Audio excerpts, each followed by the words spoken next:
Right, welcome back, ladies and gentlemen. This is Magnus Nielsen, Lord Londonstone, and today what I'm going to do is my project to walk across the Victoria Embankment, eventually as far as Tower Hill. But what I will do now, turn the Westminster Underground station, and I'm just about to come through the ticket barriers, which I will do now. We have been here several times before, I'm sure you're aware, but rather than go up the stairs, which I've done all the time in the past, I'm now going to turn around to the left. And as I turn around to the left, I shall be coming out at the riverside, the River Thames, of course. So, here we go. This is the way out of the underground station. This particular station was made in the year 2000, or I should actually say, no, there was a station here much earlier, but it was rebuilt for the year 2000. Along with many of the millennial building projects. So, here we are. We're just making our way through this passageway to come out to the River Thames. It's a lovely sunny day. It is Wednesday, the 3rd of December. And here we are. You can see across the river. Let me just show you. You climb up here. You have to climb up and then you have to climb down again. Steps are not very even. Anyway, you can see the river now at high tide. You can see the London Eye, and you can see this object directly in front of me. This is a hydrometer of some description to measure the rise and fall of the tides, because the River Thames is a tidal river. The tides come up and down the Thames twice a day. Across the river you have County Hall. That's really old County Hall now. It used to be the site of the government of London at one point. It was built in the 1920s, and the autonomous government of London was actually abolished by Margaret Thatcher in 1986 and then revived in the year 2000. And since then, County Hall has now been converted into a hotel and also into tourist attractions such as London Dungeon. And you can see the London Eye here, the wheel. If you remember, I've actually done a walking tour all the way from here, all the way round to Tower Bridge. But this anyway is the observation wheel that was set up to celebrate the coming of the year 2000. It's 425 feet in diameter, takes half an hour to make a complete circuit. And when you get to the top, on a clear day like today, you can see for a range of 25 miles or 40 kilometers in all directions. And if you have a set of binoculars, you can actually make out the outline of Windsor Castle over on the western horizon. Right, now let's turn around. This is Westminster Bridge. I won't cross over the bridge at the moment. What I will do is show you here. You've got the statue of Boadicea, and then behind it you have, you've seen this several times now, the clock tower on the Houses of Parliament. So that's the statue of Boadicea that was put up there, I think about 1903.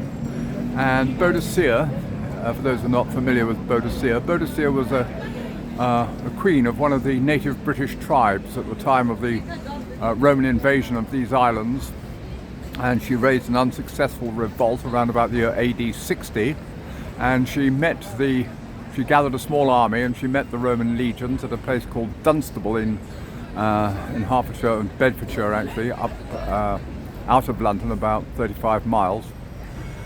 And her army was almost completely wiped out, and after the defeat she staggered off into the forest and drank a very large cup of poison and died. So it's a very sad story, ladies and gentlemen, but the British, being the sort of people they are, they put up statues to commemorate their defeats and failures. And you can see behind the statue the clock tower on the House of Parliament, now known as the Elizabeth Tower. Right, but we have other things to do. So what I propose to do now, having climbed all the way up here, is to climb all the way back again and walk at least a little way along the Victoria Embankment. I can't do it all in one session, but I'll do as much of it as I can and take advantage of the sunshine, late autumn sunshine. Seems a shame. Right, so let's move down here. So this is Westminster Pier, and from Westminster Pier you can get boats that will take you either downriver to places like Greenwich or the Tower of London or the Thames Barrier, or you can go upriver if you like. You can go to Hampton Court or Kew Gardens. It's actually very pleasant out on the Thames, and on a day like this it would be really rather special. But as I say, we have other things to do.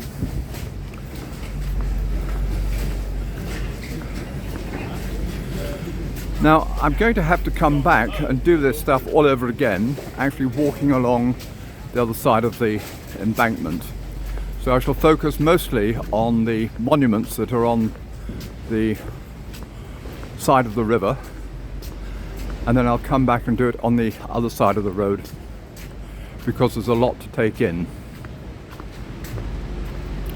So all this was put up in Victorian times. Oh yes, now you can see exactly what we're doing and where we're going.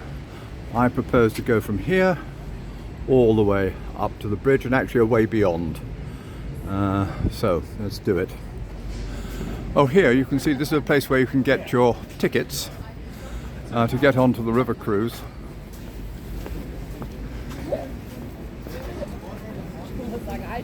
Let's just see what sort of tickets they are. So for an adult it's what, £16.50? Adults, river cruise to Tower Bridge, two-way pass. Children, £10.90. Gives you some sort of idea. City cruises, audio free guides. Yes, you can actually go, as I say, all the way down to Greenwich. River cruise to Greenwich Pier, adults £16.50, one way, round trip £21.70. Okay.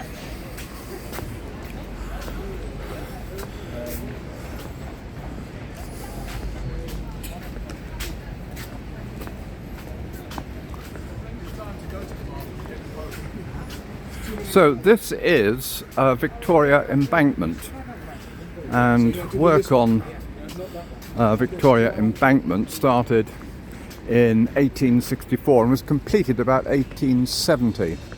And the idea was to make a road that connected directly from Westminster to the city. Previously, if you wanted to do that, you had to go up Whitehall and then along the Strand and Fleet Street, but this was another way. And embankment, very simply, what they did is reclaimed land. You had the foreshore at high tide, because I told you that the River Thames is a tidal river.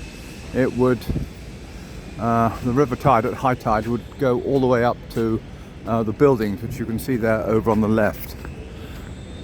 Now, they had problems in Victorian London with waste disposal. A city that was actually the largest city in the world at the time, 2 million people and growing. There was an awful lot of refuse. I mean, it was just dreadful, and it all used to pour into the local rivers, and then that would all be taken down to the Thames. So the River Thames was just full of sewage, and it stank.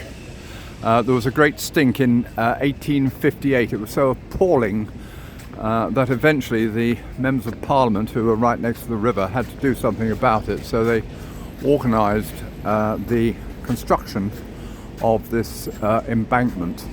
And the idea was that you'd have the sewer system running underneath it, as well as the district and circle underground railway. So it was all very, very modern at the time. In fact, nothing like that had been seen in the world. And the Victoria Embankment was one of the great projects of civil engineering. Now here, just before we go on any further, you can see the Battle of Britain Memorial. Never in the field of human conflict was so much owed by so many to so few. The Battle of Britain, fought shortly after war broke out in September of 1939, and then the Nazis managed to overrun Europe the following year, and Churchill said that the Battle of France had been lost and the Battle of Britain was just beginning. This would be around about sort of August 1940. It was a battle that was actually fought between the Royal Air Force and the Luftwaffe, eventually to the advantage of Britain, but it was touch and go at several times. At that time, Britain was just about the only country which hadn't fallen to the Nazis, and we stood completely alone, and America didn't enter the war till 1942, so here was Britain completely isolated, fighting single-handedly against the war machine on the European continent. And this memorial memorializes all that, and if you come here you can read all about it. It actually ran from the 10th of July to the 31st of October 1940. So there's some more information. I won't go into it at the moment because I've got rather a lot of work to do, but come back and perhaps do something special about that. Right, well, we'll move on and make our way. We're on the north bank of the River Thames. We've actually been on the south bank of the River Thames, but I thought this time I would come on the north bank, and we're walking along the river side.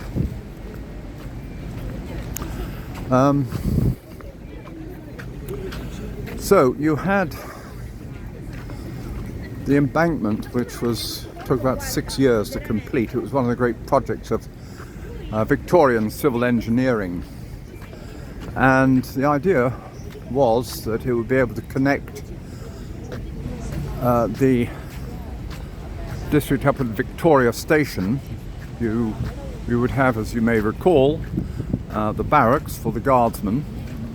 There was every evening a detachment of guards would leave the Wellington Barracks in St James's Park, and they would then march all the way down Victoria Street until they came to Parliament Square, and then they'd come along here, the Victoria Embankment, and they would march all the way up to Blackfriars, and then they'd march up Queen Victoria Street to the Bank, and they would take up their positions to protect the Bank of England.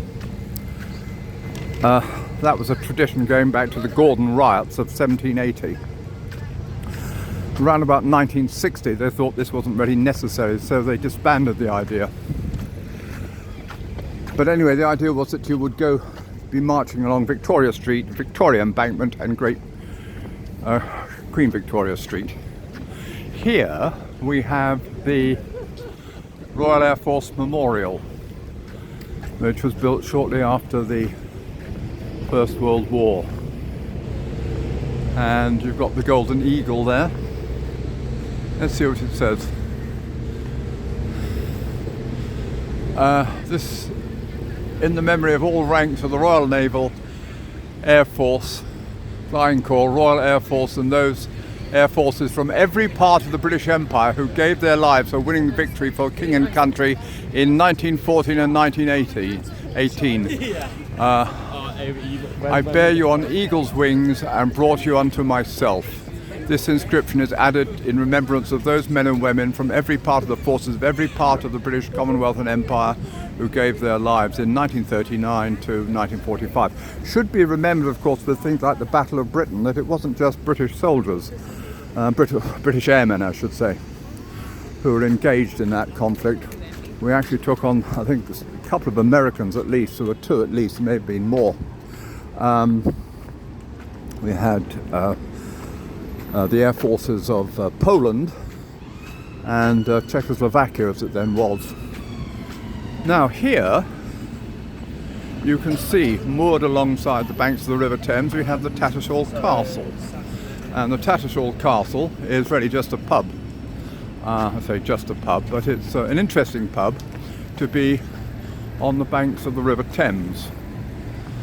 So perhaps more about that later on. And we'll go on from here.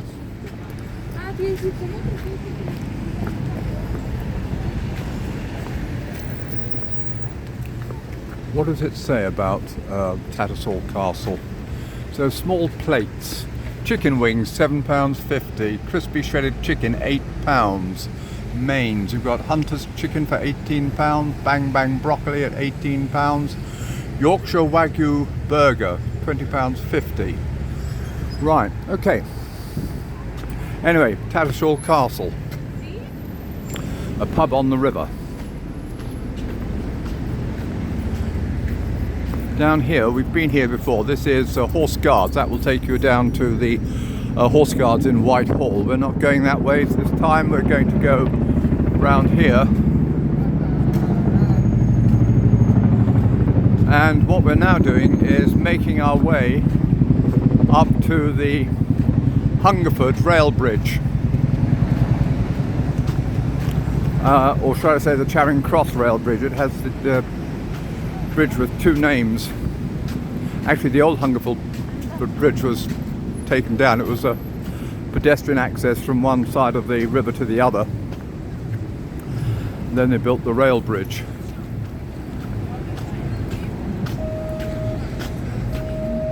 So I said that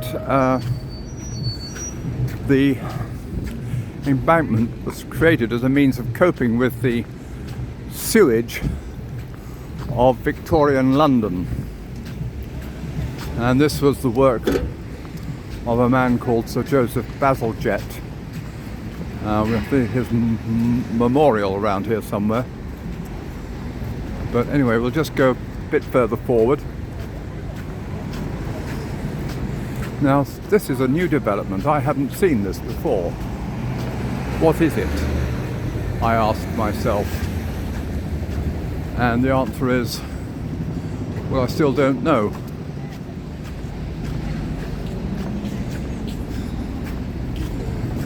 But whatever it is, we'll go and explore it.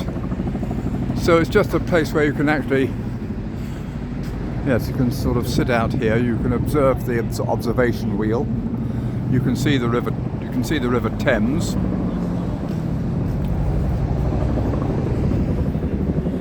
And you can see the bridges.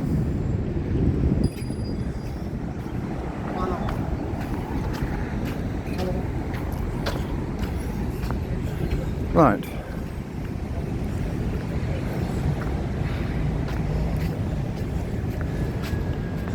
Well, do you know, I haven't seen this thing.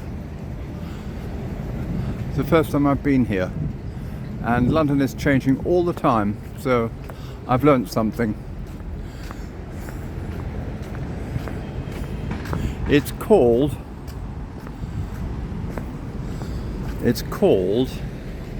Tyburn Quay, and I don't know why. I don't think, or maybe it is close to the River Tyburn. Yes, I think probably the Tyburn does empty, or at least one branch of it does. Tyburn Quay.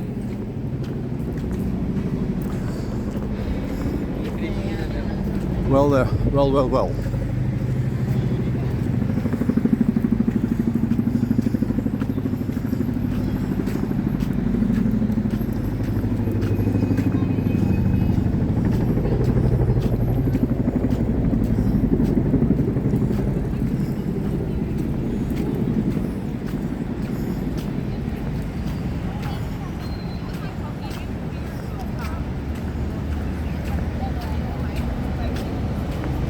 How are we going for time? It's 19 minutes already.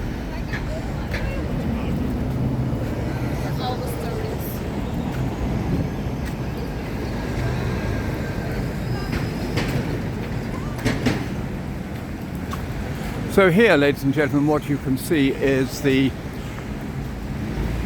footbridges, the Jubilee footbridges that were added here in the year 2002 to commemorate the 50th anniversary of the Queen's accession, her coming to the throne. And you've got this one here on the Westminster side, so if you cross it you get these excellent views of Westminster whereas on the other side you get excellent views of the City of London. And moving even further forward, whoops, you can see the monument. That's it, I thought it was here. The monument to Sir Joseph Bazalgette. Flumini vincula posuit. He put the river in chains. Stopped it from overflowing, basically. And his father was French. Very clever people, the French. He sort of settled in England, and then was this tremendous engineer, civil engineer. So, great benefit to this city is that he created the embankment as a way of keeping the river from flooding. The river could flood, I mean, at times. It did flood in the 1920s and also in the 1950s with catastrophic consequences for the people who are living in the basement flats up in places like Chelsea. Yes, well, anyway, this is it. This is, here we go. This is, I'm just going to go underneath the bridge and then we'll come out again. So we've been on up now for about just over 20 minutes. So I'm going to say over and out for the time being. Don't go away, ladies and gentlemen, because I shall be back very shortly.